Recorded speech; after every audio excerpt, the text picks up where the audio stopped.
Good evening and welcome to BUGAJSKI Hour. I am happy to be back in Tirana to examine important global and local developments that affect the lives of all Albanians. And on the program today, I will be discussing some vital political questions on the BUGAJSKI hot seat. And at a time of intense international activity, my guest is Albania's Foreign Minister, Ditmir Bushati. But first, my political commentary on an important international topic looks at how China benefits from an ostracized Russia. Russia's growing isolation from the West, following its attack on Ukraine, is forcing Moscow to forge closer links with China. But instead of a mutually beneficial alliance, Beijing is exploiting Russia's predicament to raise its own strategic position. Moscow's economic ties with the European Union are declining as Europe seeks diverse sources of energy to end its reliance on Russian supplies. Meanwhile, resource-hungry China is seeking greater access to Russia's natural resources and its military technology. Moscow and Beijing recently agreed to a $400 billion deal for the delivery of natural gas to China starting in 2018. With its economy approaching recession and facing a liquidity crisis, Russia desperately needs the Chinese market. Beijing achieved a price significantly lower to what Moscow charges Europe. The contract runs for 30 years, in which Russia will supply 38 billion cubic meters of gas annually, while China invests about $50 billion in constructing pipelines. Large-scale energy deals will tie Siberia and Russia's Far East region closer to China, and it will tip the strategic balance in Beijing's favor. Although China has no overt claims to Russian territory, economic necessity, demographic pressure, and strategic ambition will pull it into thinly populated and resource-rich regions that are starved of labor and capital in Russia. There is a major population imbalance between Russia and China. Although only 8% of China's population inhabit the provinces bordering Russia, they total over 65 million people. In stark contrast, Russia's entire Far East is inhabited by only 6 million people. And the numbers are declining because of outmigration and low birth rates amongst Russians. While Russia experiences demographic collapse, China's expanding population will seek new opportunities.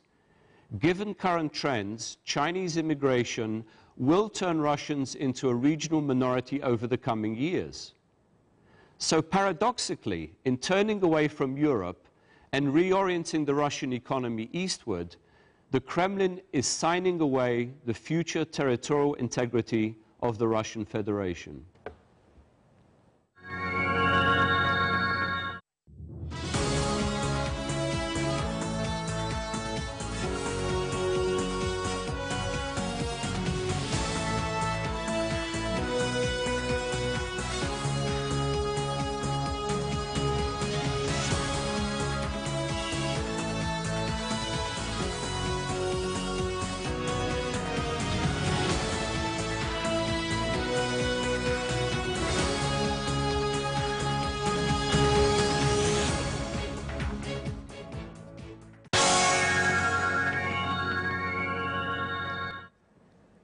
It is time now for the BUGAJSKI hot seat with Albania's very busy Foreign Minister, Ditmir Bushati. Welcome to the show, Mr. Minister Ditmir. Thank you for joining me, and I have a lot of ground to cover on foreign policy questions. Mirëmbrëma, faleminderit për ftesën dhe do të kënaqësi të përgjigjem pyetjes tuaja dhe të komunikoj me publikun përmes jush. So a great deal has been happening in the last few months, over the summer, even before that, but particularly on the foreign policy front. Let me begin with the West Balkan Conference in Berlin in August, where I believe the Albanian delegation presented a working paper on the region. The Prime Minister had a keynote address, I believe, at the conference. Can you explain the significance of this new initiative, what it will mean for the region, what it will mean for Albania? Spari ka një kontekst politik mbi cilin zhvillohet procesi më teshëm i zgjerimit Bashkimit Evropian, që është mbi të gjitha platforma e presidentit aktual Juncker, e miratuar në Parlamentin Evropian, e reflektuar gjithashtu edhe në organigramën e re të Komisionit Evropian, sipas cilit nuk do të ketë procese të antarësimit të vendeve të Ballkanit Perëndimor për 5 vitet që do të vinë. Fakti që nuk do të ketë antarësim nuk do të thotë që nuk do të ketë një proces të zgjerimit Bashkimit Evropian, si për sa i përket procesit të bisedime për antarësim, ashtu edhe instrumenteve politik dhe financiar që BE-ja do të aplikojë për vendet e Ballkanit Perëndimor. Në këtë kontekst, iniciativa gjermane, apo jo që ne e quajmë sot procesi i Berlinit, ishte një mundësi e mirë për të takuar ndërmjet Bashkimit Evropian, vendeve ndoshta më kyçe të tij, Komisionit Evropian dhe institucioneve kyçe të Bashkimit Evropian dhe vendeve të Ballkanit Perëndimor, sikundër edhe vende të cilat në një mënyrë një tjetër kanë qenë prezent në rajonin tonë, siç është rasti i Austrisë, rasti i Slovenisë apo rasti i Kroacisë. Kjo nisëm do të garantojë një proces politik 4 vjeçar, proces politik i cili do të shoqërohet gjithashtu, shpresojmë, edhe me instrumente të karakterit financiar. Gjithashtu vlerësohet si nga Bashkimi Evropian, ashtu edhe nga vendet anëtare, që procesi i afrimit Ballkanit me Bashkimin Evropian është paksa i ndryshëm nga procesi i afrimit të vendeve të Europës qendrore lindore apo vendeve të Vishegradit, për shkak të mungesës së bashkëveprimit dhe komunikimit adekuat mes vetë vendeve të Ballkanit Perëndimor, për shkak të problemeve që kanë vendet e Ballkanit Perëndimor si në kuadrin e njohjes së shteteve, në përcaktimin e kufirit apo në proceset që kanë bëjnë me shtetëndërtimin demokratik. Dhe mesatarja e vendeve të rajonit me mesataren e Bashkimit Evropian sot paraqet një hendek të madh, si përsa i përket zhvillimit, ashtu edhe përsa i përket mënyrës se si Bashkimi Evropian financon vendet aktuale dhe vendet aspirante. Ky raport është 1/6. Në rast se do të vazhdoj, le të themi, me të njëjtën ritëm, ajo që në terminologjinë angleze quhet business as usual, friga është që procesi i antarësimit vendeve të Ballkanit Perëndimor do të zgjatet pafundësisht. Prandaj është e rëndësishme që të ketë një vullnet politik dhe gjithashtu të aplikohen instrumentet e duhur financiar që do të afronin Ballkanin fizikisht me rrjetet energjetike, infrastrukturore me Bashkimin Evropian dhe do të ndërlidhin gjithashtu mes vedi. Are you talking about pre-accession funds that will fund new projects such as infrastructure? Is there going to be a new boost, in other words, into the economy from the European Union? Ne do të shpresonim që disa prej fondeve të paraderimit dhe sidomos ato fonde të cilet mund të krijonin një impakt rajonal, pra jo fonde që do të dedikoheshin thjesht për një segment të infrastrukturës të një vendi, por që do të lidhnin më shumë se 2 apo 3 vende, do të viheshin në dispozicion të vendeve të Ballkanit Perëndimor, sikundër projekte solide nga pikpamja infrastrukturore do të gjeneronin mbështetjen jo thjesht të Bashkimit Evropian, por edhe mbështetje që mund vinte nga institucione tjera, sikundër nga kapitali privat. Po për këtë është e rëndësishme, siç ju referuat edhe unë në fillim të bisedës, që të identifikohen cilat janë projektet dhe rrugët e duhura dhe në dokumentin ton konceptual që i kemi paraqitur konferencës Berlinit, të cilën jemi duke zhvilluar me vendet e Ballkanit Perëndimor dhe me Komisionin Evropian, të identifikohen qartë cilat janë korridoret infrastrukturore të rajonit, që do të lidhin rajonin më mirë me njëri tjetrin, por mbi të gjitha me Bashkimin Evropian, cilat janë korridoret energjetike, aq më tepër që në Shqipëri, Greqi dhe Itali do të kalojë edhe projekti transadriatik që do të bashkojë apo do të sjellë gazin nga Kaspiku në Adriatik, sikundër vendet e rajonit Shqipëria, Kroacia, Malizi dhe Bosnia kanë rënë dakord që ndërtojnë gjithashtu edhe korridorin Adriatiko-Jonian, po kështu përkatësjellsin, pra janë të gjitha këto projekte që do të implementohen në rajon në dekadën në vijim apo në vitet në vijim, cilat duhet shihen të ndërlidhura me projektet e Bashkimit Evropian dhe me një qasje disi më ndryshme, por më të fokusuar te projektet e bashkëpunimit rajonal. Let me ask you, will Kosova be involved in this process as this conference develops? Po, Kosova ka qenë e përfshirë në këtë proces, si një pjesëmarrëse me të drejtat barabarta me të gjitha vendet e tjera të Ballkanit Perëndimor. Ka qenë ndoshta i vetmi rast, nëse mund ta them këtë, ku për shkak të le të themi dorëzanisë gjermane në këtë proces nuk ka pas asnjë diskutim paraprak apo qefmbetje mbi praninë e Kosovës në të njëjtin format si gjitha vendet e tjera të rajonit. Çka na lë të kuptojmë që kur vendosmëria politike nga vende kyçe të Bashkimit Evropian, natyrisht Shtetet Bashkuara të Amerikës apo në bashkëveprim me to, është për këtë proces, një pjesë e diferencave të vendeve të rajonit vijnë duke u zvogëluar. Right. So, where will the next conference take place, do you think? Is that already been planned, or is that still to be negotiated? Është rënë dakord që vitin e ardhshëm konferenca do të zhvillohet në Austri, me shumë gjas në Vjenë, por Austria ka rënë dakord për të marrë kryesimin e nismës vitin tjetër, dhe rëndësishme është që nga konferenca e Berlinit në konferencën që do të mbahet në Austri, rajoni të avancojë,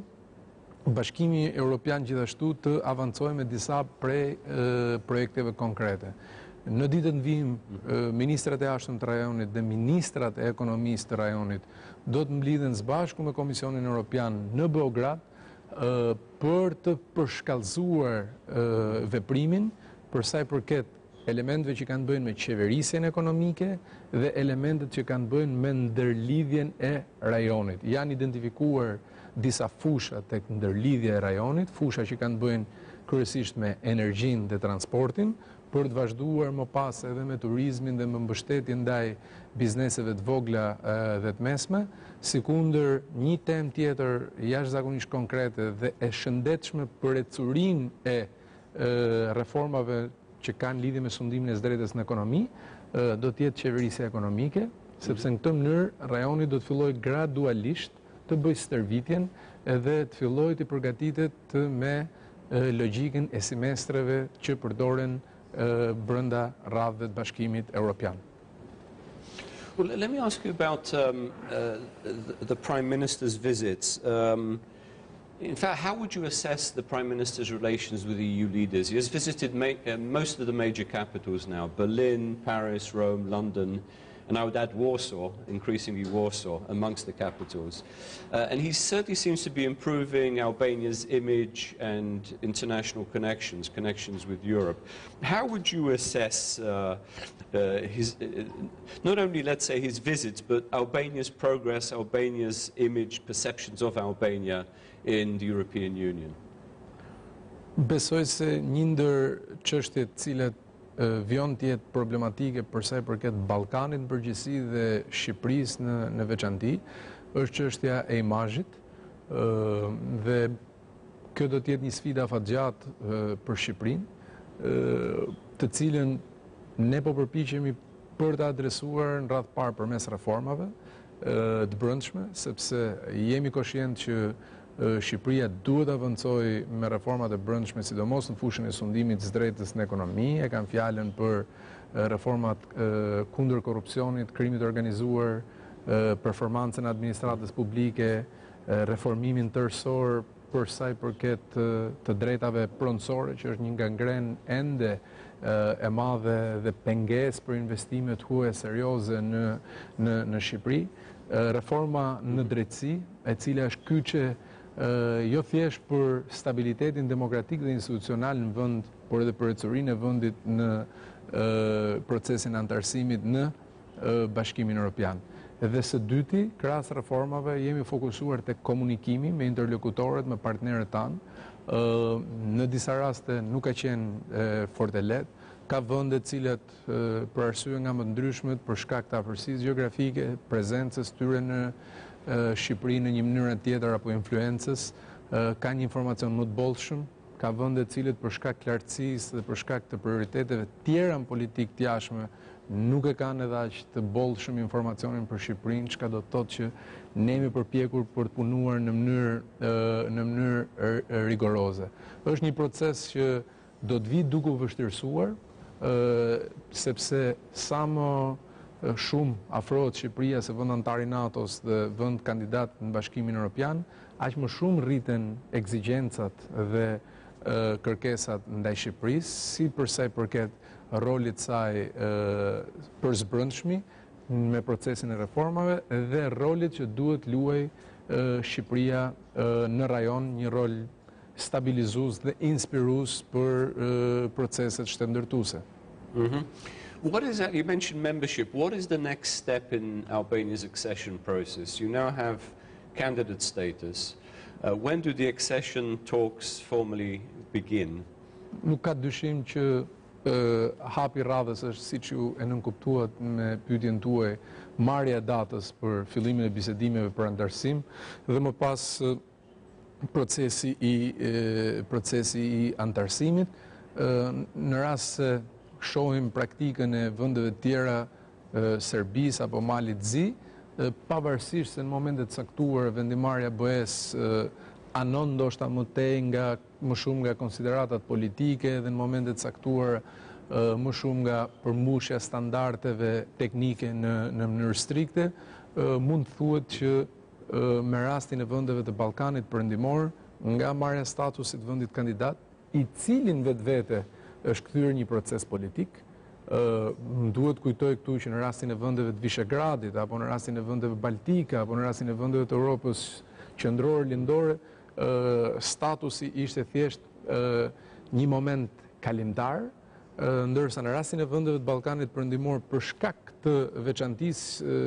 që ato paraqesin, statusi është kthyer në një vendimarrje politike përderisa vendimi merret tek ministrat e jashtëm dhe më pas tek kryetarët e shteteve. Për ta thënë shkurt, hapi radhës do të jenë fillimi i bisedimit për antarësim. 1 vit e gjysmë, 2 vjet ka qenë në rastin e këtyre vendeve që unë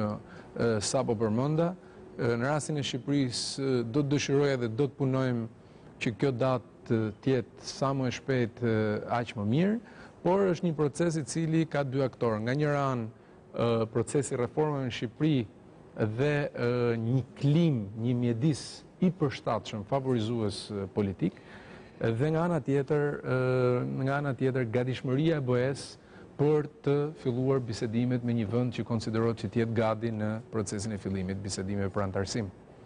Do you have an advocate in the European Union? Is there a country that supports Albania's membership and is willing to canvass for it within the Union? Natyrisht që ka vende të cilët janë afër nesh në kuptueshmërinë e procesit të zgjerimit. Ju vetë jeni një njohës mjaft i mirë i çështjeve të sigurisë dhe për këto vende procesi i afrimit të Ballkanit dhe procesi i afrimit të Shqipërisë me Bashkimin Evropian nuk është thjesht një proces apo një çështje burokratike, por është një çështje që duhet shihet në një këndvështrim gjeopolitik dhe duhet shihet edhe si një çështje e sigurisë, aq më tepër me zhvillimet që po përjeton sot bota. Mendoj që ka vende fqinje antarë të Bashkimit Evropian, cilat gjithashtu kanë një qasje shumë të përafërt me atë se si e shohim ne procesin e zgjerimit, sikundër ka edhe vende të cilat le të themi kanë shfaqur sensin e tyre herë kritik apo skeptik në lidhje me procesin e zgjerimit në përgjithësi. Por është, le të themi, një avantazh krahasues i Shqipërisë në raport me vendet e rajonit, fakti që ne nuk kemi çështje bilaterale të pa adresuara me ndonjë prej vendeve antarë të Bashkimit Evropian për momentin që do të vinin në pikpyetje udhëtimin ton normal drejt Bashkimit Evropian. Realistically speaking, and I think most Albanian citizens would be asking this question, how long before Albania realistically will become a full member of the European Union? How many years will it take? Besoj se kjo është një çështje e cila do të marrë një pyetje, një përgjigje më të saktë në momentin që Shqipëria do të fillojë bisedimet për antarësim. Mendoj se në rast se do të arrinim të kombinonim vlerësimin politik dhe gjeopolitik për procesin e afrimit të Shqipërisë dhe të vendeve të tjera apo aderimit në Bashkimin Evropian me përmbushjen e standardeve konkrete në praktik, pra pjesën burokratike dhe teknike të procesit, mendoj që Shqipëria do të kishte të gjitha gjasat që brenda një dekade të ishte antare e Bashkimit Evropian. Them brenda një dekade, pavarësisht se shumë bashkëqytetarë mund dëshironin që kjo të ishte një ditë dhe datë më shpejt, sepse Kroacisë për shembull ju deshën 6 vjet për të negociuar dhe Kroacia ishte në një pozicion më të avantazhuar nga pikpamja ekonomike, nga pikpamja infrastrukturore, nga pikpamja burimeve njerëzore dhe financiare, dhe BE-ja ishte gjithashtu në një situatë, le të themi, më të hapur për sa i përket procesit të zgjerimit. Ka disa element cilët më shtyn mendojnë që Shqipërisë mund t'i duhet edhe një dekadë në rast se do të arrihet që të kemi një kombinim sa më të mirë mes dy elementeve, elementit politik dhe elementit teknik. E fundit, po jo më pak e rëndësishme, edhe në rast se do t'i referohemi perspektivës buxhetore 2014-2020 të miratuar nga Komisioni Evropian, duket që asnjë prej vendeve të Ballkanit Perëndimor nuk do të arrijë të antarësohet në Bashkimin Evropian deri në 2020, sepse kjo për momentin nuk reflektohet në paketën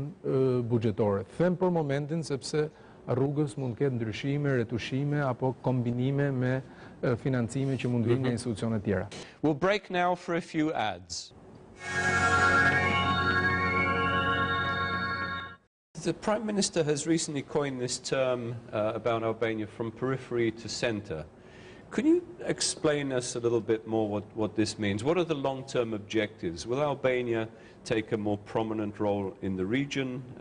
in the Adriatic region, in the Southeast European region, and in which areas in particular? Natyrisht që është ambicia e Shqipërisë për të pasur një rol më qendror, le të themi, në zhvillimet rajonale, dhe ju i përmendët pak a shumë dy nga fushat kryesore se ku ne synojmë që të thellojmë korsin ton, spari aksesi në Adriatik dhe Jon, për shkak jo vetëm të le të themi pozicionit gjeografik që ka Shqipëria, lidhjes të detit Adriatik dhe Jon me bazenin e Mesdheut, strategjive që përkojnë të Bashkimit Evropian për Mesdheun dhe strategjisë makrorajonit të Bashkimit Evropian për Adriatikun dhe Jonin, lidhjes të korridoreve energjitike që në një të ardhmet afërt, siç e shpjegova dhe pak më lart, do të bënin të mundur aksesin dhe kalimin e gazit nga Kaspiku në Adriatik, çka vetvetiu e sjellin Shqipërinë në një pozicion, le të themi, të avantazhuar në raport me tjerët, dhe gjithashtu për sa i përket aktivitetit ton në Europën juglindore, edhe për shkak të kryesimit ton të procesit të vendeve, të iniciativës vendeve juglindore, një iniciativë cilën ne po përpiqemi maksimalisht ta koordinojmë dhe ta sinkronizojmë me prioritetet e asaj që tashmë njihet si procesi i Berlinit. Le mos ta harrojmë, Shqipëria është i vetmi vend antar i NATO-s në grupin e vendeve që aspirojnë antarësimin e Bashkimit Evropian, pasi Kroacia është një vend në Bashkimin Evropian, edhe gjeografikisht në grupin e këtyre vendeve është i vetmi vend antar i NATO-s me dalje në Adriatik dhe Jon, dhe e shohim gjithashtu pozicionimin ton në rajon edhe si një mundësi për të rezonuar pozitivisht tek shqiptarët dhe tek ato shtete ku jetojnë shqiptarë, në mënyrë që shqiptarët të bëhen promotor të zhvillimeve demokratike. Let me ask you a couple of specific questions about the region. We've already talked about Kosovo and Serbia. Let me ask you about Macedonia. Is there a growing danger, would you say, of internal instability in the country that we hear from different sources? You know, Skopje is blocked by Greece from membership of NATO and the EU. There's a lot of frustration, dissatisfaction with this amongst all political actors. But also one notices, I think, increasing, I would say, frustration maybe by amongst the Albanian population, increasing restlessness that Macedonia is blocked from these key institutions. How do you view it from Tirana? Is there a danger that Macedonia situation there could deteriorate? Nuk ka as më të vogël ndryshim që Shqipëria bën pjesë në grupimin e vendeve që është interesuar për stabilitetin demokratik të Maqedonisë dhe integritetin territorial të saj. Nuk ka gjithashtu pikë diskutimi që ne jemi të interesuar për të pas marrëdhënie sa më të mira me Maqedoninë, qofshin këto në planin politik apo ekonomik. Por nga ana tjetër, duke u referuar jo thjesht qëndrimit të Tiranës zyrtare, por edhe organizatave ndërkombëtare siç është rasti i NATO-s apo i Bashkimit Evropian apo i OSBE-s, vjet re me keqardhje se sot për sot sfida kryesore e Maqedonisë ka të bëjë me procesin e bashkëtesës ndërmjet dy etnive kryesore, le të themi, në Maqedoni, që janë slavo-maqedoncët dhe shqiptarët, dhe respektimi natyrisht edhe ndaj minoriteteve tjera prezente. E kam fjalën për marrëveshjen e Ohrit, e cila në gjykimin ton është busolla orientuese për modernizimin dhe bashkëtesën e Maqedonisë, dhe me keqardhje vrem që pjesa më e qëndësishme e marrëveshjes Ohrit është injoruar, dhe gjithë filozofia mbi cilën ndërtohet kjo marrëveshje dhe ruhet bashkëtesa në Maqedoni, që ka të bëjë me parimet e Badinterit, duket që është e shpërfillur, si përsa i përket politikave të buxhetimit, ndarjes të mirave materiale, mënyrën se si është e përqendruar pasuria,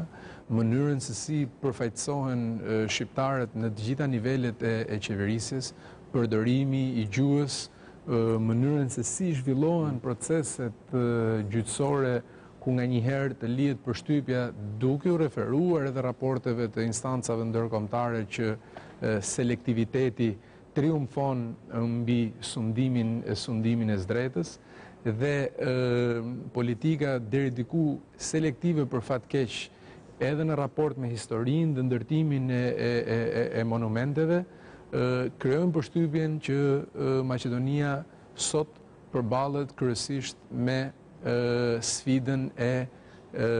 krijimit dhe konsolidimit, do të thoja, të një shoqërie multietnike. Dhe besoj që ndihma jonë si një vend fqinj, si një vend me një interes të përcaktuar për shkak të popullsisë shqiptare që jeton në Maqedoni, ka qenë dhe do të jetë revizuar përmes këtyre linjave. So would you say there's backsliding in Macedonia in terms of Ohrid agreement, interested coexistence, even democracy building? Would you say there's been some backsliding in recent years? Kam përshtypjen se po, në rast se do t'i referohemi edhe gjuhës që përdoret në dokumente ndërkombëtare. Për shembull, mjafton të lexojmë konkluzionet e samitit NATO-s në Bukuresht në vitin 2008, ku inkurajohej dhe vlerësohej reformat, procesi dhe gjitha elementet që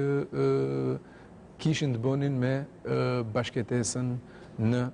Maqedoni. Në rast se do të bëjmë një analizë të gjuhës përdorur nga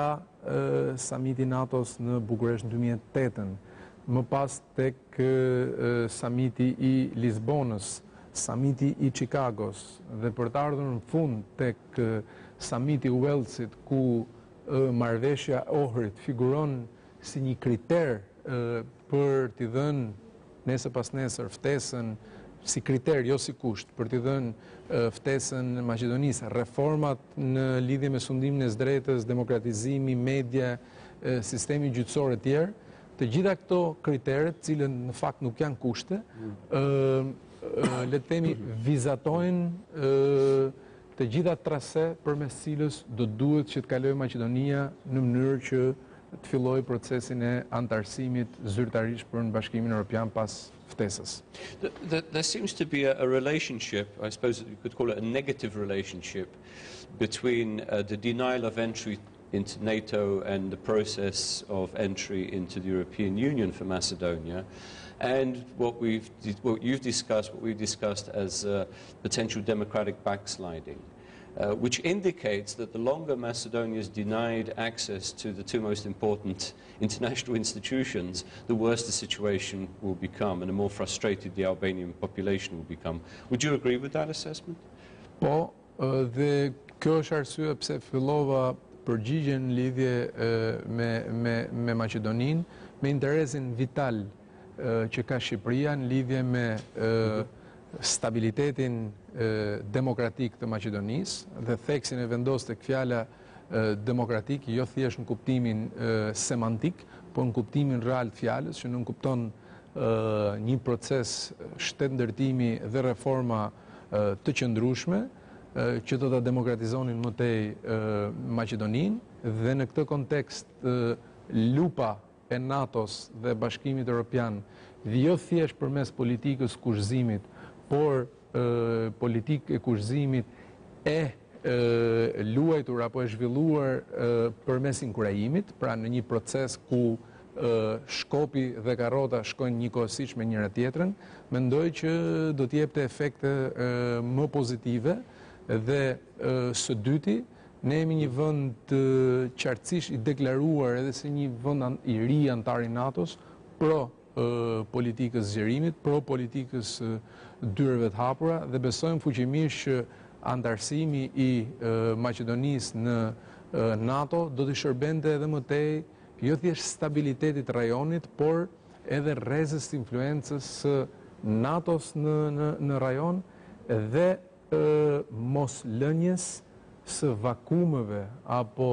boshllëqeve të caktuara në kuptimin e sigurisë që mund të lehtësisht mund të zëvendësoshin nga aktor të tretë. Rasti për shembull se si u pozicionuan vendet e Ballkanit Perëndimor në raport me sanksionet që Bashkimi Evropian vendosi ndaj Rusisë, mendoj se është një rast që meriton të analizohet edhe nga politikbërësit në Bruksel dhe Washington, sepse një mënyra një tjetër është një sinjal i cili nuk duhet nëndetësohet. Well, let me ask you now about Greece, flip side of the coin. How are Albania's relations with Greece at the moment? Are there any outstanding disputes left? How has Athens reacted to administrative reform within Albania? Well, what would you say is still on the agenda that needs attention? Kur ju më thoni se si janë marrëdhëniet sot për sot apo marrëdhëniet e tanishme mes Shqipërisë dhe Greqisë, më krijoni mundësi që të analizoj ato në një vështrim krahasimor me para 4 apo 5 viteve dhe mund të them që krahasuar me 4 apo 5 vitet kaluara, marrëdhëniet janë shumë më të mira për shkak jo thjesht të kontakteve dhe vizitave kryesisht në planin politik, por edhe për shkak të faktit që ne së bashku me Greqinë kemi vendosur në tryezën e bisedimeve me jo pa vështirësi, duhet thënë, të gjitha çështjet të cilat kërkojnë zgjidhje. Në raport me Greqinë, gjithashtu më duhet të them që është një prej vendeve që e mbështeti kandidaturën e Shqipërisë në Bashkimin Evropian dhe pavarësisht faktit që sot për sot roli presidencave të Bashkimit Evropian pas hyrjes në fuqi të traktatit të Lisbonës është reduktuar ndjeshëm, Sërish më pëlqen ta them edhe me kolegë dhe me interlokutor tjerë që ishte një lajm i mirë që Shqipëria mori statusin e vendit kandidat gjatë presidencës greke. Ishte një akt simbolizmi i cili duhet na shtyë si ne ashtu dhe grekët përpara me çështje të cilat ende nuk janë adresuar. Ka disa çështje të karakterit historik, cilat për fat keq ende nuk janë adresuar, siç është rasti i ligjit famkeq të luftës që vazhdon të jetë në fuqi. Në Greqi, çështja çame, çështje pronësore të karakterit pronësor, ka çështje le të themi të nxehta, pasi plagët e këtyre çështjeve ende nuk janë ftohur për të pas një adresim edhe më të plot dhe më tërësor, siç është rasti i përcaktimit të vijës kufitare dhe shelfit kontinental mes Shqipërisë dhe Greqisë, një draft marrëveshje, një projekt marrëveshje e cila është rrëzuar nga gjykata jonë kushtetuese, sikundër ka dhe çështje të natyrës të përditshme, të cilat janë normale në marrëdhëniet diplomatike, aq më tepër për dy vende fqinje. Jemi dy vende anëtare të NATO-s, jemi dy vende që bashkëpunojmë edhe në procesin e integrimit evropian. Kemi rënë dakord që të reaktivizojmë disa prej mekanizmave dhe komiteteve të përbashkëta që do të adresonin një pjesë të këtyre çështjeve që unë përmenda. Janë zhvilluar takime në nivel ministrash, kryeministrash dhe presidentësh dhe bëm një hap përpara me adresimin e çështjes së ashtu quajtur të toponimeve. Kemi pasur diskutim duke u përgjigjur pyetjes për sa i përket reformës administrative. Qëndrimi i qeverisë shqiptare ka qenë i qartë si kristali, duke njohur faktin që reforma administrative është dhe mbetet një çështje e brendshme, e një rregullimi kushtetues dhe ligjor të brendshëm, autonom të çdo vendi. Nga ana tjetër njohim rëndësinë e patjetërsueshme të respektit maksimal për pakicat dhe jemi përpjekur që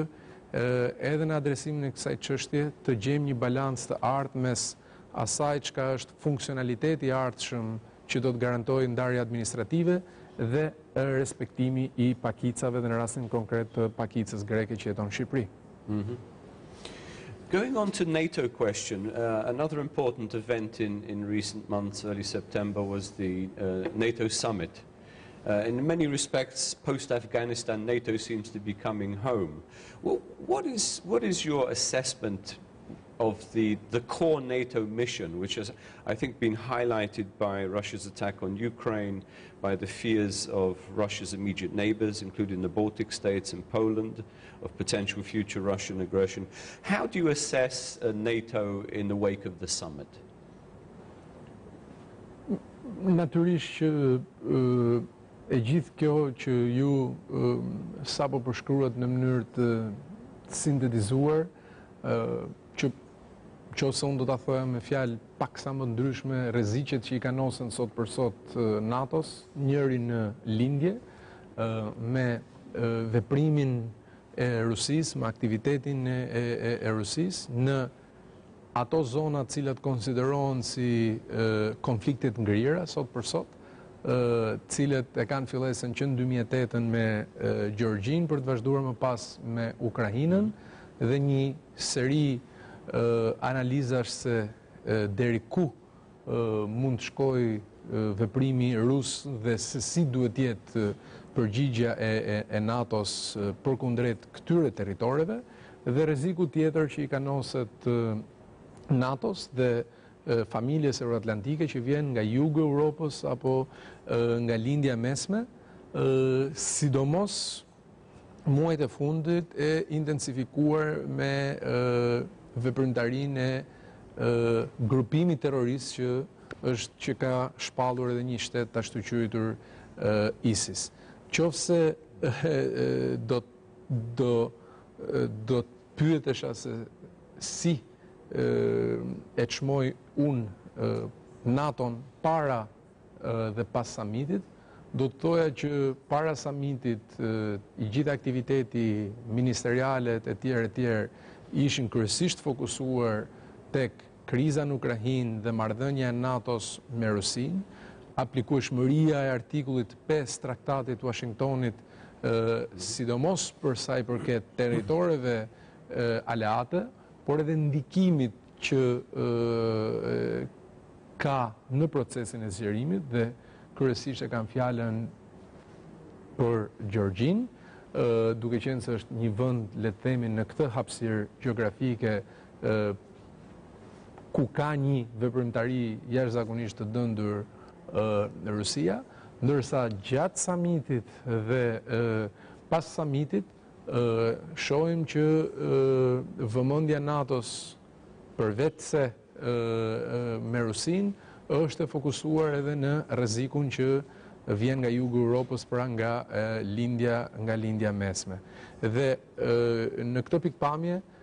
spari NATO-s i është dashur të kaloj në një proces reflektimi, sepse vendimarrja NATO është bazuar në konsensus, sado që ka vende cilet ka një peshë shumë më të madhe se vende tjera, sikundur ka vende siç është rasti i Gjergjisë që përmenda pak më parë, që kontribon në misionet e NATO-s, jashtë hapësirës NATO-s, ndoshta më shumë si një pjesë e vendeve anëtare të NATO-s. Pra i është dashur procesi reflektimit. Në këtë periudhë kemi parë vende me peshë siç është rasti i Gjermanisë, që kanë lëvizur nga politika e tyre, nga boshti tradicional i mos përfshirjes, i mos angazhimit ushtarakisht në fronte ndërkombëtare, siç ishte rasti në ISIS-it, dhe gjithnjë më qartë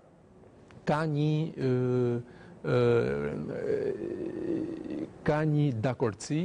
të paktën tek elementet që kanë bënë me minimalen e funksionimit dhe projektit të sigurimit dhe projektit të konsolidimit sigurisë në Europë, që e kam fjalën tek mënyra se si do të riorganizohet NATO, njësia e ndërhyrjes dhe përgjigjes shpejt, me mënyrën se si do të realokohet në zonat caktuara gjeografike, të cilat mund të jenë në kërcënim, në faktin që të gjitha vendet, edhe Nuelës, pavarësisht se nuk kanë dakord që të shpenzojnë për mbrojtjen 2% të produktit të brendshëm bruto, kanë dakord që mos të ulin shpenzimet e tyre në këtë fushë, sikundër vendet të cilat shpenzojnë 20% të këtij buxheti për kërkime dhe për zhvillim, kanë dakord që mos të shkojnë poshtë këtyre shifrave. Procesi i zgjerimit, siç e dëshmoi edhe rasti i Malit Zi, pavarësisht se ka vështirësitë e veta, procesi i zgjerimit, edhe siç dëshmoi paketa substanciale që i ofrua Gjergjisë, pavarësisht se nuk është një plan veprimi siç dëshironin pjesa më e madhe e vendeve të ulura në tyrezën e NATO-s, do të vazhdojë, sikundër edhe ndërveprueshmëria brenda aleatëve duket se po fillon të fitojë një terren gjithnjë më të madh dhe të vetë aleatëve apo të NATO-s me organizata të tjera ndërkombëtare, sidomos për sa i përket sfidave, të cilët duken që janë një karakteri global në lindjen e mesme. T'ju jap një rast, ka një iniciativë interesante brenda NATO-s, që quhet Iniciativa e vendeve të procesit të Stambollit, që janë kryesisht vende arabe që janë në gjirin persik, edhe që në 2004 që ishte themeluar iniciativa, këto vende ishin ulur me NATO 1 apo 2 herë. Për shkak të zhvillimeve në lindjen e mesme, vendet e procesit të Stambollit po bashkëpunojnë me NATO-n, edhe ndërveprueshmëria është në nivel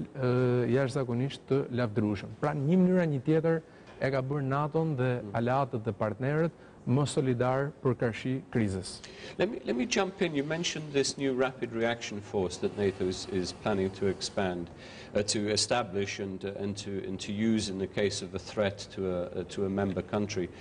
First of all, will Albania contribute to such a force, both financially but also, I think more importantly, in terms of troops? You know, there's a question always and I was in the 3 Baltic states recently, there's always a question, will the West Europeans come to defend Tallinn or Riga or Vilnius?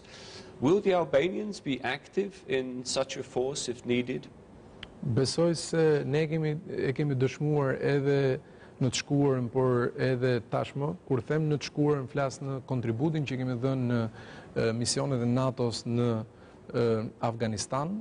në angazhimin që kemi marrë për të qenë prezent në misionin post 2014 në Afganistan, ndonë se në një trajt tjetër pjesëmarrje, në kontributin që ne dhamë për sa i përket furnizimit me armë dhe municionet të qeverisë Irakut. Ishim ndër vendet e para që u përfshim në këtë koalicion ndërkombëtar me Shtetet Bashkuara të Amerikës, me Italinë, me Kanadan, me Mbretërinë e Bashkuar, me Danimarkën. Besoj se e njëjta gjë do të ndodhë edhe për sa i përket njësisë së reagimit të shpejtë që është ngritur apo që do të formatohet në mënyrë më të strukturuar në periudhën në vijim, sa herë që një gjë e tillë të kërkohem. Por këtu duhet që t'jem i qartë dhe preciz. Ne jemi një vend i vogël, një vend me burime modeste, dhe përpiqemi që të orientojmë burimet tona modeste dhe kontributin ton ndërkombëtar në përputhje me avantazhet tona krahasuara. Pra, në rast se mendojmë që në një konflikt caktuar apo një situatë caktuar kur thirritemi në ndihmë, së bashku me aleatët identifikojmë ato procese, ato fusha ku ndihma jonë mund të jetë jo thjesht e lavdërueshme, por mund të jetë edhe kyçe në adresimin e situatave të caktuara. But I agree with you, but surely the first job of any NATO member is to defend every other NATO member under Article 5 when threatened. So, I mean, concretely, would Albania, even if in a small way, contribute to the response force? Patjetër, sepse, siç e thatë edhe ju, ky është boshti filozofik mbi cilën qëndron NATO. Edhe një nga arsyet pse vendet aspirante dëshirojnë që të antarësohen në NATO. Jo thjesht që të ndjehen të mbrojtura, por koncepti i lirisë dhe sigurisë merr një dimension tjetër. We'll break now for a few ads.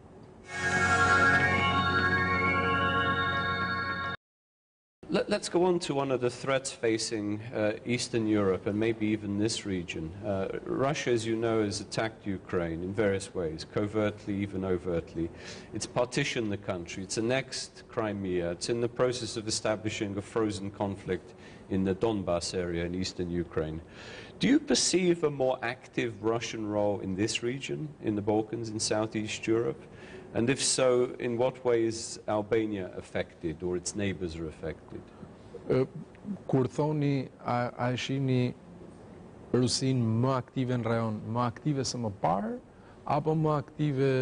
në raport me ato që konsiderohet fqinësia e Rusisë gjeografike? I would say more aggressive, more pursuant of its interests, of its influences, whether through energy, business and other means, through intelligence penetration, through a host of areas, media, psychological operations and so on. Ju e dini shumë mirë për shkak të profesionit tuaj që mënyra se si funksionon Rusia dhe mënyra si operon Rusia në raport me tretet është disi e ndryshme nga mënyra se si funksionon Bashkimi Evropian apo kampi perëndimor apo vendet e NATO-s. Mjafton të kthehemi pas në kohë dhe të analizojmë se si filloi konflikti në Ukrainë. Pjesa e fundit e konfliktit, sepse ndoshta turbullirat në Ukrainë kanë më shumë se një dekadë që kanë filluar. Kishim një hezitim nga ana Bashkimit Evropian për të ofruar marrëveshjen e asociimit me Ukrainën, e cila ndallim nga marrëveshjet e asociimit që Bashkimi Evropian ka lidhur me vende që sot janë anëtarë apo me vendet e Ballkanit Perëndimor, ishte në thelb një marrëveshje bashkëpunimi. Pra nuk nënkuptonte antarësimin, siç është tek rasti i vendeve të Ballkanit Perëndimor, dhe nuk nënkuptonte formën më të avancuar të bashkëpunimit politik. Edhe në kuptimin ekonomik të fjalës apo në kuptimin e pastër tregtar, ofronte një mundësi dhe një perspektivë, por nuk ofronte incentive konkret për Ukrainën. Pra Bashkimi Evropian e sheh jo thjesht si një proces politik, por ka dhe dimensionin burokratik. Nga ana tjetër,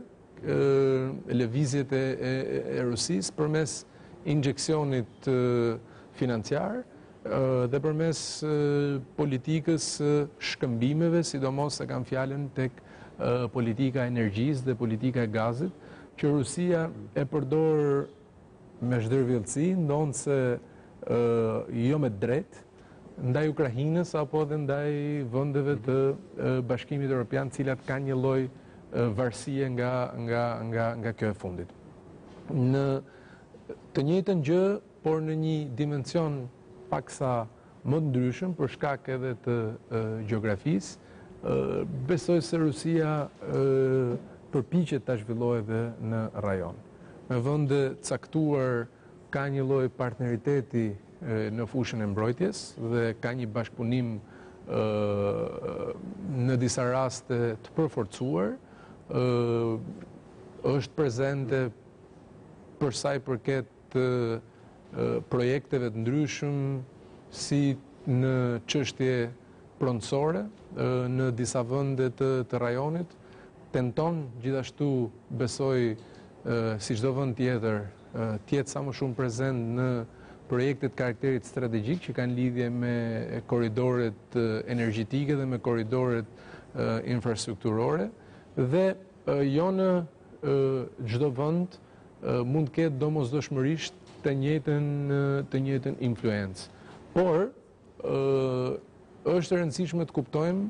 edhe nga rasti i Ukrainës që në dallim nga Bashkimi Evropian, që përcakton standardet, ato që quhen benchmarks, mënyrën se si fillon një proces, mënyrën se si mbyllet, vendimarrjen me 28 anëtarë etj. Etj. Forca e Rusisë duket se qëndron tek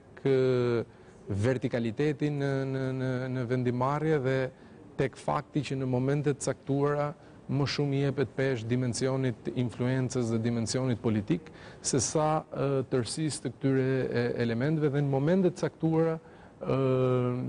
injorohet e drejta ndërkombëtare, por ky injorim i drejtës ndërkombëtare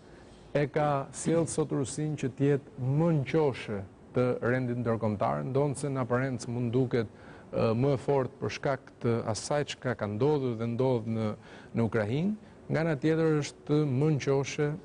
për sa i përket situatës në arenën ndërkombëtare, sepse ka krijuar disa precedente një pasnjëshëm që shumica e vendeve, jo domosdoshmërisht perëndimore, do ta kishin të vështirë t'i pranonin. I personally believe that Russia has already launched what I call a shadow war with the West in different parts of Europe and in other parts of the world. But part of this war, I believe, will be waged in the Balkans, where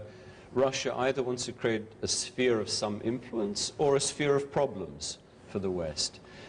Trying to draw Serbia, for example, closer, meddling in internal Bosnian affairs, trying to draw Republika Srpska more towards Moscow, may even increasingly interfere in various ways in Macedonia. All of these, I would say, avenues of entry into the region will one day or one way or another affect Albania. Do you see any dangers ahead specifically, not just for Albania, for the Albanian population in the region? Natyrisht u përpoqja ta them edhe në pyetjet parentse që në momentin kur Bashkimi Evropian e ka të vështirë që jo thjesht ta konceptoj, por edhe të veproj me një sens gjeopolitik, kur ka të bëj me vendet e Ballkanit Perëndimor, krijohet një vakum dhe ka aktorë të tretë, të cilët dhe një prej tyre fare mirë është Rusia, të cilët përpiqen të shfrytëzojnë këtë vakum, jo ndoshta me të njëjtin qëllim siç është tek vendet e përfshira në partneritetin lindor, për cilat Rusia duket që ka një politikë edhe më të qartë, edhe më strikte përkundrejt perëndimit, por pikërisht ndoshta për atë që ju sapo thatë, për të çuar edhe një herë situatën tek politika e balancës apo e sferës influencës, apo ajo që sot për sot po konceptohet si politika e zero polaritetit, ku nuk ka më, le të themi, linjat mirë të përcaktuara, qoftë edhe në oborrin e hapësirës europiane apo euroatlantike, në kuptimin zyrtar të fjalës, se çfarë është një territor në kuptimin e sigurisë dhe çfarë është një territor tjetër. Dhe në këtë sens besoj se do t'ishte e domosdoshme që edhe politika që po përpiqet të prezantoj Bashkimi Evropian për sa i përket politikës së njësuar energjetike, të përfshinte në këtë proces vendet e Ballkanit Perëndimor, qoftë edhe në këtë fazë që mund të duket primordiale, për të filluar për të bërë nxehmjen, për të bërë gjimnastikën e domosdoshme dhe për të përcaktuar kuadrin strategjik se si do të përfshihen të gjitha vendet tona në ato që konsiderohen jo thjesht rrjete energjetike, por edhe si mundësi për të krijuar diversifikim të burimeve energjetike dhe të gazit në Europë dhe për të reduktuar në mënyrë progresive varësinë ndaj Rusisë. You mentioned one of the other threats to NATO is from the south, in other words, the Middle East. Could you tell us a little bit about how you see the future of this ISIS movement or IS, Islamic State movement in Iraq and Syria? The West is now, or a coalition of countries, including Albania, now engaged in trying to combat this movement, at least from the air. Do you think there'll be a long-term impact? It's very difficult to defeat such an enemy, any enemy, from the air without ground troops. Will this necessitate ground troops, you think, in the future? Besoj se do të jetë një luftë afatgjatë që do të kërkojë kombinim të strategjive dhe taktikave ushtarake apo strategjive dhe taktikave që kanë të bëjnë me përballimin e një lufte, sepse kjo është një luftë. Them afatgjatë sepse ne dim mirë se si ishte dhe si është sot për sot situata edhe në Afganistan, dhe dim gjithashtu që kemi angazhime qoftë karakterit politik, qoftë karakterit ushtarak apo qoftë karakterit financiar nga vendet e NATO-s për misionin e ri në Afganistan, që do të thotë nuk duhet kemi ndoshta iluzione që kjo do të jetë një fushatë e cila qoftë nga ajri apo edhe nga toka apo edhe kombinuar automatikisht do të përfundonte me shfarosjen e ISIS-it dhe ndërtimin e filizave demokratike në Irak dhe Siri, apo siç për shumë kënd zhvillimet në terren kanë qenë të paparashikuara, ku Asadi dhe regjimi i tij është me një vlerë, le të themi, tjetër në ekuacionin e madh që të lindjes mesme para se të shfaqej zyrtarisht ISIS-i. Sfida tjetër e madhe është shkurajimi i luftëtarëve të huaj, një fenomen i cili That was going to be my next question. Një fenomen i cili gjithashtu ka prekur rajonin, është një sfidë globale, edhe gjatë vizitës në Kombet e Bashkuara në New York, ne patëm mundësi edhe si vende anëtare të NATO-s të uleshim gjithë bashku dhe diskutonim posaçërisht për këtë çështje, edhe në Këshillin e Sigurimit ku miratua një rezolut me detyrime specifike të karakterit ndërkombëtar dhe të karakterit vendor, pra me detyrime për bashkëpunim ndërkombëtar në çrrënjosin e këtij fenomeni, ndalimin e këtij fenomeni, apo edhe në planin shtetëror. Sikundër diskutuam gjithashtu edhe me zyrtar të lartë amerikan në mënyrë më të fokusuar vendet e rajonit ton, Ballkanit Perëndimor, plus Kroacia dhe Slovenia, duke pasur parasysh faktin që jemi një terren gjeografik i cili në një mënyrë një tjetër përdoret nga luftëtarët për të shkuar në Siri apo siç ishte rasti në Ukrainë. Dhe ne po punojmë me vendet e rajonit të gjithë së bashku, në partneritet ngushtë kuptohet me Shtetet e Bashkuara të Amerikës, edhe në planin legjislativ, që ndoshta është pjesa e parë dhe më e thjeshtë për t'u adresuar, edhe në planin e zbatimit të këtij legjislacioni më të ashpërsuar që dekurajon një mënyrë një tjetër luftëtarët, edhe për sa i përket masave të karakterit, do t'i quaja represiv, pra vendosjes në një listë monitoruese, ekzekutimit të disa vendime gjyqësore, bashkëpunimit policor, bashkëpunimit gjyqësor, bashkëpunimit me agjencitë e zbatimit ligjit, shkëmbimit informacioneve ndërmjet agjencive të inteligjencës e kështu me radhë, por mbi të gjitha është një element të cilin ne kemi promovuar dhe do donim ta promovonim fort edhe me vendet e tjera, të promovimit të bashkëjetesës fetare, aq më tepër që Shqipëria është një rast që ka se çfarë të ndaj edhe me vendet e tjera, jo thjesht e demonstruar kjo në vizitën e Papa Franceskut në Shqipëri, po me punën e përditshme që ne përpiqemi të bëjmë me drejtuesit e komuniteteve fetare, sepse ne besojmë se çdo plan masash rigoroze nuk do të ishte i qëndrueshëm, nuk do të funksiononte mjaftueshmërisht në rast se nuk do të shoqërohej me aktivitetet karakterit edukativ dhe social. Nga ana tjetër, ka ndonjë tendencë periferike në rajonin ton për të portretizuar kombësi të caktuara si furnizuese të terrorizmit. Kjo do të ishte një situatë tepër e zymt dhe do të kishte besoj pasoja katastrofike në radhë të parë për ata lider apo për ato vende që do të përpiqeshin që të frymëzonin një politikë të tillë. Dhe faza e tretë, pra përveç luftës në Irak dhe në Siri nga ajri dhe toka, shkurajimit luftëtarëve, faza e tretë që do të jetë po aq e vështirë besoj sa dy të parët, do të jetë faza e rindërtimit të Irakut dhe Sirisë, dhe këtu duke marrë sërish shkas nga situata 10-12 vjeçare në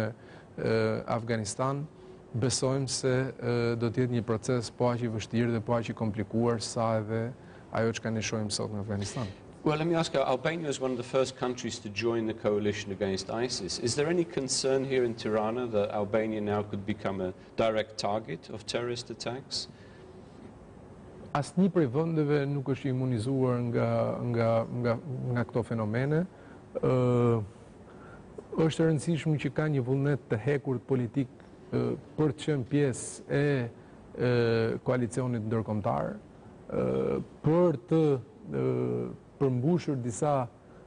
detyrime dhe disa standarde të caktuara që ne besojmë i bëjnë mirë edhe vetë Shqipërisë dhe krijojnë një imazh edhe më të mirë për Shqipërinë dhe për rajonin. Dhe më duhet të them që niveli ndërveprueshmërisë me partnerët tanë kryesor në NATO, kryesisht me Shtetet e Bashkuara të Amerikës, por edhe me partnerë me cilët ne kemi bashkëpunuar dhe operuar në misionet ndryshme ushtarake në NATO, siç është Italia për shembull, apo Kanadaja, apo Mbretëria e Bashkuar, ka qenë jashtëzakonisht i mirë. Dhe është një mundësi, çdo krizë është një mundësi në fundit, është një mundësi për ne edhe për të testuar dhe për të riparuar ato defekte të cilat kemi vënë re në të shkuarën. Natyrisht, kjo ka një kosto. Askush prej vendeve nuk është imunizuar, Por ne jemi në një bashkëveprim dhe ndërveprim të përditshëm me gjithë partnerët tanë. Let me round out the picture as a final question on foreign policy regarding third parties active in the region and specifically with Albania. In other words, how do you see the role of Turkey? Is it a partner? Is it a model for Albania? How do you see the role of Azerbaijan now that this gas pipeline is coming through Albania? Will Azerbaijan play a more prominent role? What about China? What about other countries in the Middle East, the Gulf states and so forth? Can you give us a sort of overall picture of the activities of third parties in the region? Për sa i përket Turqisë, ju falenderoj për pyetjen sepse është një mundësi tjetër për të sqaruar pozicionin ton, programin e politikës jashtme dhe mbi gjitha qëndrimin e Shqipërisë, sepse ka pasur shumë spekulime në lidhje me këtë. Turqia është një partner në kuptimin rajonal të fjalës, është një vend antar i NATO-s, është një vend që ka një pjesë të vogël territorit në Europë dhe në Ballkan, është pjesë e iniciativave më të rëndësishme të karakterit politik në rajon, ka qenë dhe është prezente në ekonominë shqiptare përmes investimeve në sektor të caktuar. Kemi bashkëpunuar mjaft mirë në momentet e para aderimit në NATO dhe ka qenë një vend mbështetës për antarësimin e Shqipërisë në NATO dhe është një vend i pozicionuar le të themi mes Europës, Ballkanit, lindjes mesme dhe është një realitet i pamohueshëm në rajonin tonë. Duke u nisur nga këto konsiderata, ne kemi vendosur një marrëdhënie partneriteti në kuptimin rajonal të fjalës edhe me Turqinë për këto arsye. Jo një partneritet që zëvendëson partneritetin tradicional tonin, le të themi për shembull me Italinë, që është një ndër avokatërit tanë kryesor në proceset e integrimit euroatlantik, raportit mes dhe raportit deri dhe shpirtëror, jo thjesht politik dhe ekonomik, apo me Greqinë, si një vend fshin, cilën unë u përpoqja ta shpjegoj pak më lart. Pra, e shoh përmes këtij prizmi raportin ton me Turqinë, jo si një raport alternativ përkundrejt antarësimit të Shqipërisë në Bashkimin Evropian dhe përkundrejt objektivit ton kryesor, që nuk është thjesht një objektiv i politikës jashtme, por është një objektiv kombëtar që përpasoj reflektohet në objektiv politikës jashtme, që është antarësimi i Shqipërisë me drejtat plota në Bashkimin Evropian, që në vetvete përkthehet edhe si një shoqëri me një model, me qenë se u ngrit pyetja edhe për modelin, me një model europian me ndarje të qartë të pushtetit, me një sundim së drejtës në ekonomi, ajo që ndryshe njihet si demokracia liberale. So Albania could be a model for Turkey in that sense. Pse jo? Ne tham pak më parë që Shqipëria dëshiron që t'jetë një model inspirues të paktën për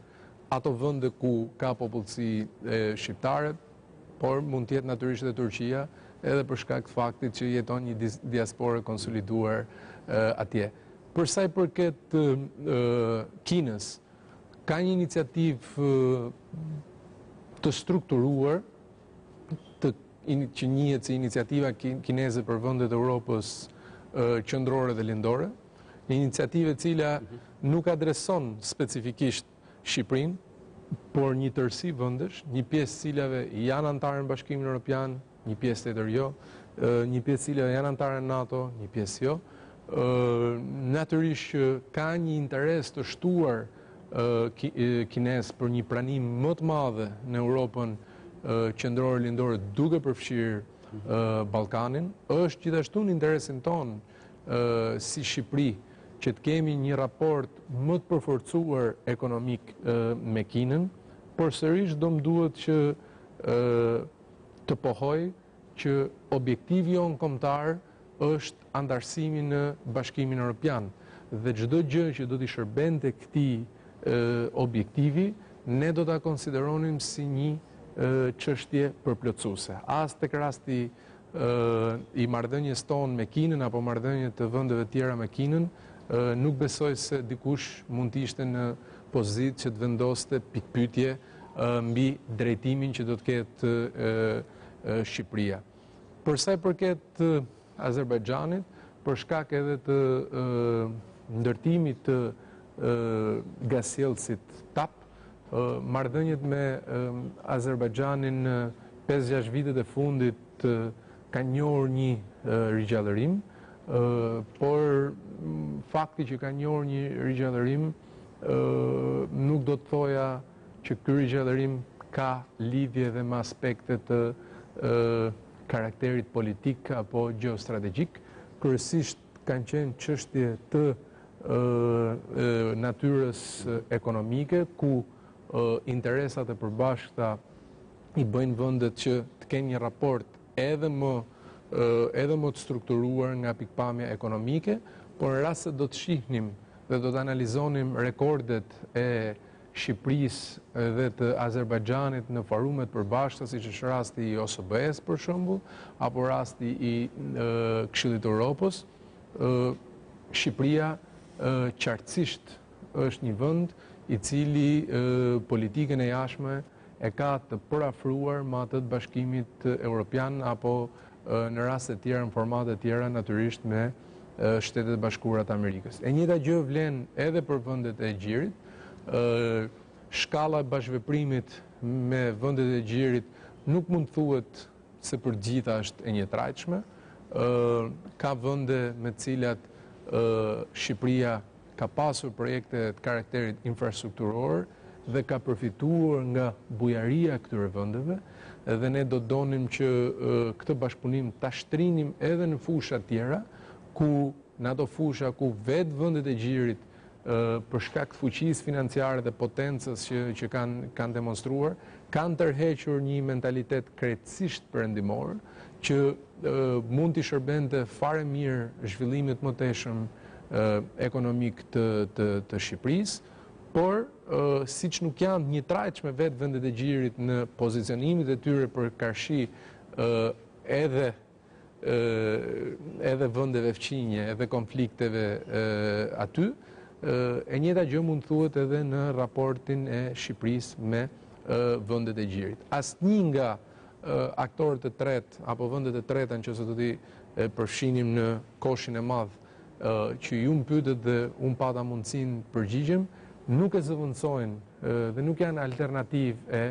asaj që konsiderohet objektiv kombëtar dhe destinacioni final i Shqipërisë. My very final question, which I can't resist, the state of Albanian-American relations and what is on the agenda for the near future? Janë marrëdhëniet një partneriteti strategjik. Mund të them që në nivelin e ndërveprueshmërisë këtë vit të paktën që un jam në këtë detyrë kemi ndërvepruar për disa kriza ndërkombëtare jashtëzakonisht rënda, ku është testuar gjithashtu fakti që marrëdhënia jonë strategjike është e cimentuar mbi disa binarë të cilët janë të pazëvendësueshëm pavarësisht se kush qeveris në Shqipëri. Natyrisht, interesi jonë i artikuluar nga ana kryeministrit, i artikuluar nga ana ime si ministri i punëve të jashtme në gjitha bashkëbisedimet që kemi pasur me zëvendës presidentin Biden, me sekretarin e shtetit Kerry, me nënsekretarin e shtetit William Burns, me asistenten sekretarin e shtetit Nuland, me Hoyt-Wing dhe në të gjitha nivelet. Kërkesa jonë ka qenë e qartë që do të dëshironim të kishim një prani edhe më të madhe të Shtetet Bashkuara të Amerikës në rajon, sepse besojmë që Ballkani në stadin aktual ku është, pavarësisht problemeve dhe çështjeve që nuk i ka adresuar dot ende, është në fund të ditës një sukses i politikës jashtme amerikane, që mund promovohet më shumë përmes një bashkëpunimi edhe më të sinkronizuar me Bashkimin Evropian dhe përfshirës të vendeve të rajonit dhe përkatësisht Shqipërinë, dhe do të donim, sidomos në çështjet strategjike, në çështjet e energjisë, të ndërtimit të korridoreve të caktuar, në fushën e mbrojtjes e kështu me radhë, ne të vazhdonim dhe të punonim në mënyrë sistematike me Shtetet e Bashkuara të Amerikës. Thank you very much. Foreign Minister Ditmir Bushati, thank you for joining me on the show. Good luck in your important work on behalf of Albania and for the wider region, and I'm sure we'll have you back at some point in the future. Thank you again. Thank you very much. It was my pleasure. Thank you. Faleminderit.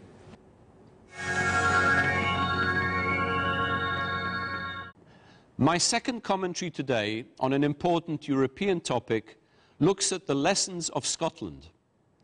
Some analysts consider the recent Scottish independence referendum as the beginning of the end of European integration. Others claim the result has reaffirmed popular commitments to the European Union. In reality, Scotland has reawakened the democratic yearnings of Europeans who consider both Brussels and the national capitals as detached from ordinary citizens. Instead of bemoaning the collapse of Europe, we should be welcoming the flowering of democratic choices. Instead of charging that Europe is disintegrating,